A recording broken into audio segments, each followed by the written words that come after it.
my postgrads in sports medicine, like all physiotherapists, but I gave up a career spent travelling the world, being paid to touch young fit men. Mainly because I'm an idiot, but also because I had 3 babies who were all blessed with heads, and I ruined my undercarriage, reduced it to rubble, and what a mess. See, after that, the science of incontinence and the wonders of the pelvic floor were fascinating to me. So I brought you a pelvic floor to look at. Truth be told, I brought 2, but you're only seeing 1.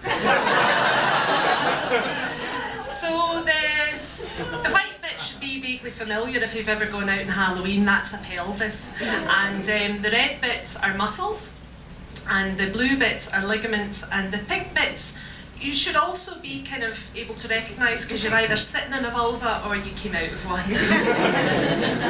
Now, this is a female pelvis. Well, it's a representation either that or it's, you know, a 9-year-old that I've done a mischief to.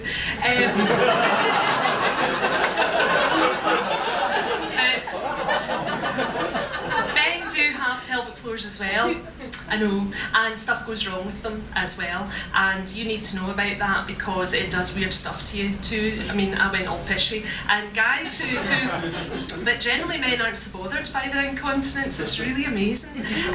You just embrace the skid marks and it doesn't bother you. But when see when your willies stop working, that upsets you.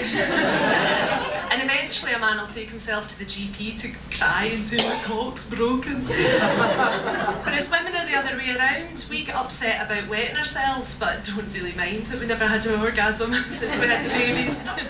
It's like men are from Mars, women are from Venus, we're all different. Anyway, the function of your muscles is to lift and kind of stop your guts from falling out, and that's quite important. It has to resist all the forces from above, like your intra-abdominal pressure is the technical term for it, and that's what happens when you laugh or cough or sneeze, and when it pushes down, these wee muscles should push up, and that keeps you dry. That's quite good. You'll know if you've got a problem with your pelvic floor because you've been pushing yourself laughing all night.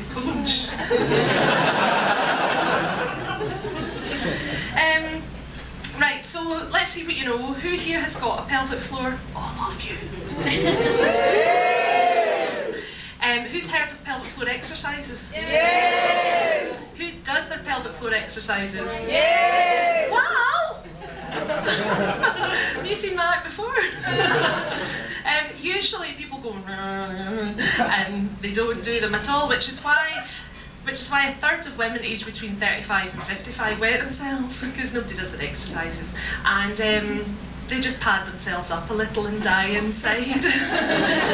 Very few of them actually seek any help, which is a shame because it can be completely cured in 5 physio treatments. 85% of it can be cured in 5 sessions. That's quite effective. It's more effective than drugs or surgery or anything.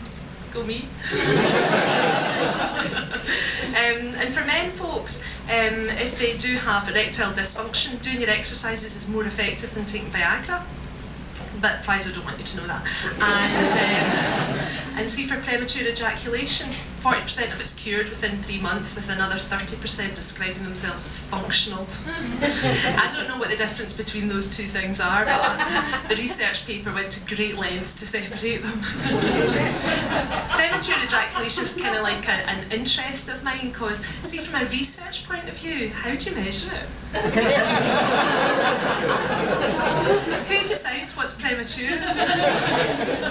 Because see what suits one gentleman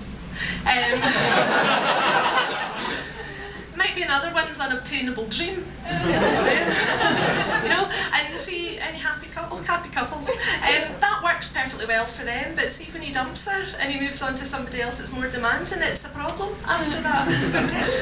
I don't personally mind a bit of premature ejaculation because I've got 3 children in a laundry basket. I've never seen them all. To be honest, it would suit me, but I'll make him do his pelvic floor exercise. So the problem with being a bit pishy is, you know, apart from it's quite embarrassing for most people, It costs money to the government. About £117 million a year is their estimate, but they don't count it right. The Australians count it right, and they estimate it's 47 billion. Because here we only count the cost of mopping it up, rather than thinking about what the effects are in somebody's life. For instance, if you piss yourself in Zumba, you don't go back to Zumba. Ask me how I know that. Fine now. And diseases of inactivity cause problems like heart disease, and heart disease kills 1 in 5 women in Scotland, and generally that's not very funny at all. So it'd be quite good if we could keep women, you know, moving and not wetting themselves. It makes a hell of a mess. The other stats that I should tell you about, I've just split it out of my pretty little head. Oh, hip fractures. Oh yeah, if you get a bit wet round about your gusset, you tend to fall and break your hip, which is unfortunate, because you're rushing to get to the loo when you're getting older and you slip in a puddle. I know. It's true. You're rotten for laughing at that, because a quarter of these people die. No, it's serious stuff, really. So happily, it can all be cured. The guys, you get to, you know, not have a problem with your laundry that doesn't bother you in the first place, and you get to be harder for longer. That's quite good. And ladies, you get to not have to deal with incontinence pads, which aren't very good. They sort of unfurl, don't they? Stick themselves into your labia. They do. And you don't know about that until you sit down and it... You know this fashion that's come in with all these baldy pudendas everywhere? That's where it's come from. 1/3 of women in my age, we started it all. Entirely by accident. So, exercises. Would you like to know what these magical exercises are that can make you bang on for hours, boys? Yeah. For a minute there I thought all the men had gone. There's 2 main exercises. The first one is just a long clench for about a count of 10, and the second one is 10 quick flicks in a row. And these are important for reasons that I could bore you with, but I'm not going to, because it would take forever and really you're not interested because you're not a physio. But what you are interested in is how not to wet yourself, so we'll move swiftly on to that. See if you imagine that you're on a date, say in the stand, with somebody that you really like. Now, you can feel a wee fart brewing, and you're not going to ruin the effect of presenting yourself as being a sophisticated kind of lover type by letting rip. So you're going to hold on with your bum hole. You all know what I'm talking about. That's you working your pelvic floor. So if you'd all now like to try and clench, you have to breathe at the same time, that's quite important. And if you could try and not kind of go up in your seat, because that's you using your buttocks, and that's the wrong thing entirely. If you're not sure about, I've got wee analogies to help.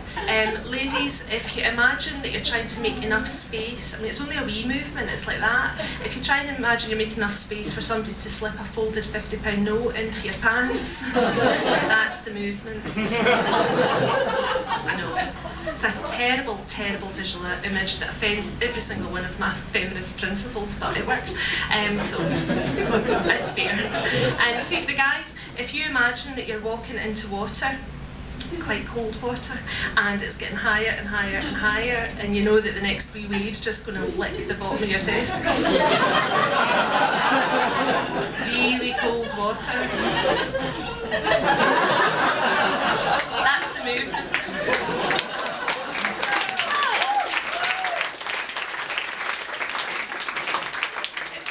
Is that the right analogy, guys? Is that what works? You all visualising yourself walking into the fourth and the bench again. Anyway, so you do that, you hold for a count of 10, and when you let go, you should feel a drop down into your gusset. If you can't feel it drop down, well, you've lost the contraction. It means you just have to try a bit harder. The 10 quick flicks in a row, you're going to go, oh, I'm in the water? No, I'm not. 50 quid? Only a 5. 10 in a row. Again, if you're going squint up and down in your seat, you're cheating. And if you're making kind of funny faces and concentrating, that's fine, but we just all know what you're doing. Now, the secret to these exercises is you have to do them 3 times a day, every day for 3 months, and then it really works, you know, more effective than surgery, that's me. The problem is that people forget, and physios, we're not very good at encouraging compliance because we tend to bang on about, you know, wetting yourself, which isn't very glamorous, but sex sells. And I think that we should be banging on about you banging on, because your whole sexual function's wrapped up in this. The nerves that supply your muscles also supply your tickly bits. So ladies, see if you find that your orgasms are a bit weak, the chances are your muscles are too. And if you do your pelvic floor exercises, research shows that within 2 weeks you'll be able to have orgasms without even thinking about Commander Hadfield.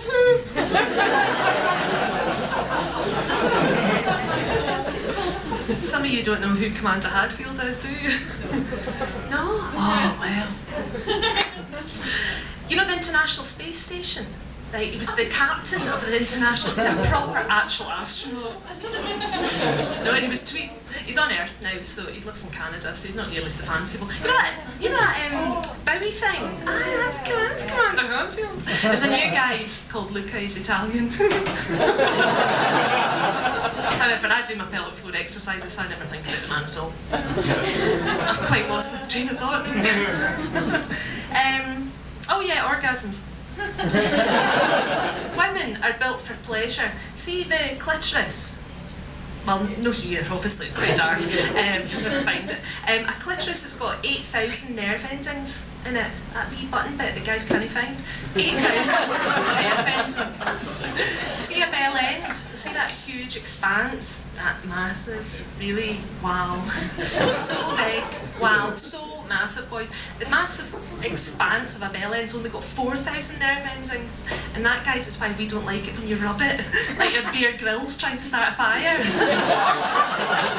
Don't do that. Don't ever do that. Your massive, massive, amazing cock is half as sensitive as that tiny wee bit. Leave it alone. Know what you're doing first. No, astronaut Luca would not do that.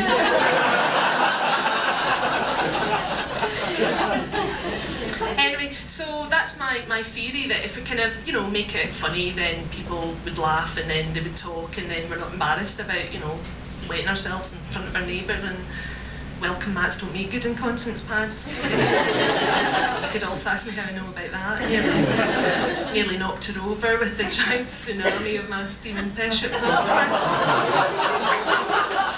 It was awkward. I'm better now. Yeah, I'm an entirely typical case study. You know, it was pretty desperate, and I did the exercises, and now I'm absolutely fine and can, you know, enjoy myself. So you should do that too. And I'm going to do this research looking at compliance and using Twitter as a training tool. I'm at Gussie Grips, and when I tweet, you twitch your twinkle.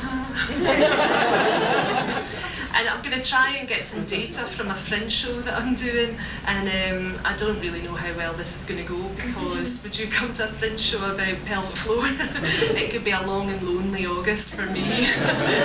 Nothing but a knitted vagina for company in a basement bar. So if you feel sorry for me, please do come. So yeah, that's about it really. Do your exercises, hold for 10 quick flicks in a row. Guys, see if you find that your dreams are dry but your farts are wet, you should probably go and see your GP first and make sure there's nothing you know actually wrong. And if everything's fine, just do your exercise, you'll be like a sex god. And ladies, then you would save yourself about 800 quid a year by not having to buy incontinence pads, and it's not a good look. So that's it. Thanks very much for listening.